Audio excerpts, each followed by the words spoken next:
Good afternoon. Welcome to another Facebook Live with Memoir Mentors. It's been a few weeks since we've had a Facebook Live. I used the excuse of the holidays to do other things besides sit here and have a good conversation with you all. And I'm now anxious to resume our conversations about the importance of memoir and personal history.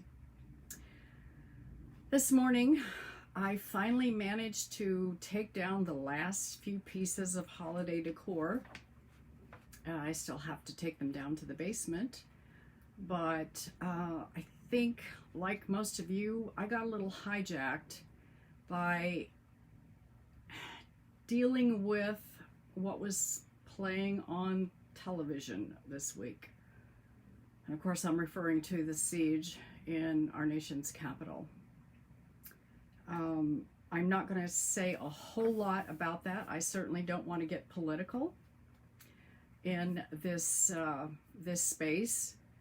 But what I would like to say about what we saw happening in Washington, D.C. this week is that it may ironically serve to unify us in our love of democratic principles and the notion that most of us have that government should be done in a nonviolent manner and not subject to domestic terrorism.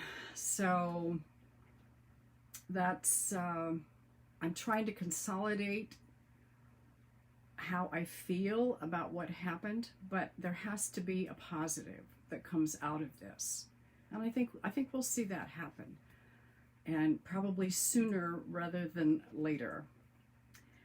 The thing that I would like to emphasize about what happened in Washington, D.C. this week is that we need to be documenting our reactions to that. We need to be writing them down or recording them. And you're probably asking why, but there's a really good reason for the why, and that is that our children need to know what we stand for. They need to know what we believe in. Our grandchildren need to know this. In fact, if you're not ever going to consider doing a memoir or an autobiography, then at least consider doing what's called a living will. And your living will, it's kind of a document that describes the location of your important artifacts, but it also outlines your guiding principles.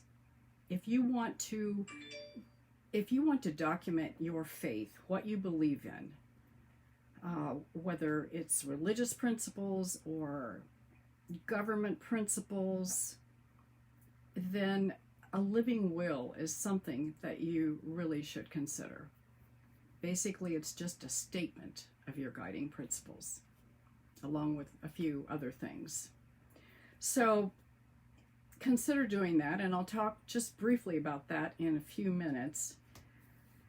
But for now, the main thing I wanted to talk to you about today is a fresh slate start for 2021. And in order to do that, I'm going to share with you throughout the next several weeks the process that I've been using to consolidate lessons learned in 2020 and plan for a much more positive and beneficial 2021. So I'll be posting what I'm going to call writing prompts, and you don't have to write anything, but it would be great if you could respond and share your reactions to the prompts that I'm going to be giving you, because it will help you realize that despite living through a pandemic in 2020, there had to have been some positives, some lessons learned. And I'm going to give you some hints about how to access those lessons so that you'll be able to kind of consolidate those, at least internally, at least mentally, and go forward with a much better idea of putting a positive touch on this new year. So my 95-year-old Aunt Jean, when she writes a letter, and she has a lot of difficulty doing that these days because of her arthritis in her hands and her poor eyesight, but she still valiantly tries. One of her favorite sayings while she writes a letter is to tell the person that it's time to put a tail on it, meaning it's time to end the letter. And I think it really applies appropriately to 2020. It's time to put a tail on 2020. So how do we do that? What's the best way to put a tail on the year we just completed? What I have done, and I continue to do this, is go back through my calendar for 2020 and look for milestones. And I don't always find them in my calendar, my planning calendar. Sometimes I find them in Facebook posts or maybe in my journal. But significant things happen to each of us in 2021. And it's good to list those significant events and milestones in our lives. And I think, like me, you'll be amazed when you look at that list and you see, wow, despite being on lockdown or not being able to socialize the way we used to socialize, I really did get a lot done. And then you can do a deeper dive and consider, okay, so with these things that I did manage to achieve, what did I learn from those? What new skills did I learn in 2020? What new insights did I gain? And then try to document those. And we'll be taking a look at some other things that you can do to begin to plan for a fresh slate start to 2021.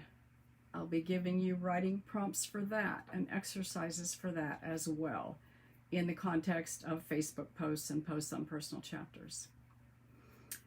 To conclude today's live session, I'd like to briefly summarize the things that I've already got on my fresh slate for this year that may or may not include you all. The first thing that we're planning to do with this Memoir Mentors is to form several virtual memoir groups. And those groups will be dedicated to completing some form of a memoir, no matter how brief, or maybe a better use of a term instead of memoir would be your living will. We'll be forming those virtual groups and meeting on Zoom or meeting on Facebook Messenger.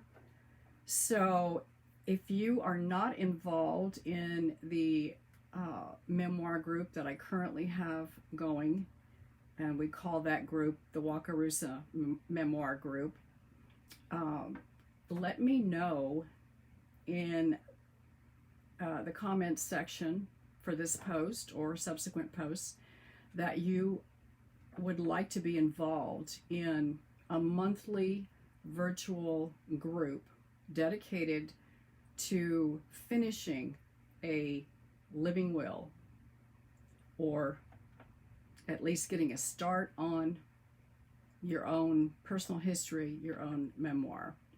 And there may be splinter groups or additional groups for people who maybe are already writers and who might like to get involved in more in-depth writing exercises and with the goal of completing a memoir.